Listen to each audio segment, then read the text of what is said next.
Saturn in Aries. Because Saturn in Aries, which is mangyayari ngayong 2026 hanggang 26, 27, 28, mga hanggang sabihin natin 2029 or almost 2029. Sabihin natin sa gitna ng 2028 to 2029. Thank you, sis. Saturn in Aries is teaching us, especially with the Saturn and Neptune conjunction, na magkaroon ng spiritual discernment. So, bakit po spiritual discernment, Miss CA? The last time Neptune was transiting is nasa Pisces siya. Ngayon, andito na siya ngayon sa Aries. So, ngayon, wala kang discernment because Aries, in medical astrology as well, rules the head.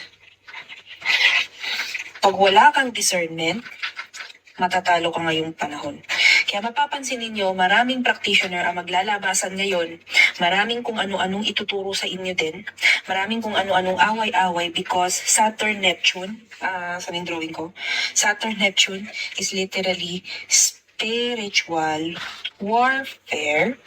Grabe, send This kiss me. Saturn in Aries is Gawa telling dito you turn. to have discernment. Kiss me. Ngayon, paano ka ngayon magkakaroon ng discernment? Of course, the fuel the head in the brain. Diba, ayusin ang head mo. Be critical, number 1. Number 2, be analytical. Number 3, be investigative.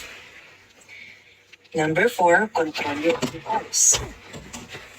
Yan. Number 5, iwasan makipag-away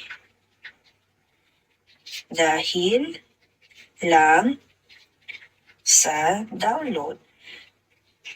No? So, kung kunwari ikaw, no, wala kang discernment, mahihirapan kang i-survive to. Because you know what, guys, in Saturn in Taurus, pag pumasok si Saturn in Taurus in 2028, up until 3 years from now, this is the literal spiritual warfare here in mundane. Why, Miss CA? Bakit dito sa mundane? Bakit po? Because Taurus is connected to money, material, comfort, and energy. No? Energy, when translated to material, is money. Kapag hindi ka nakasurvive dito sa Saturn in Pisces kasi nagsi-spiritual bypassing ka, kapag hindi ka nakasurvive dito sa Saturn in Aries kasi wala kang discernment, mahihirapan ka during the Saturn in Taurus in connection to this. And the transits allows Chiron is in Taurus.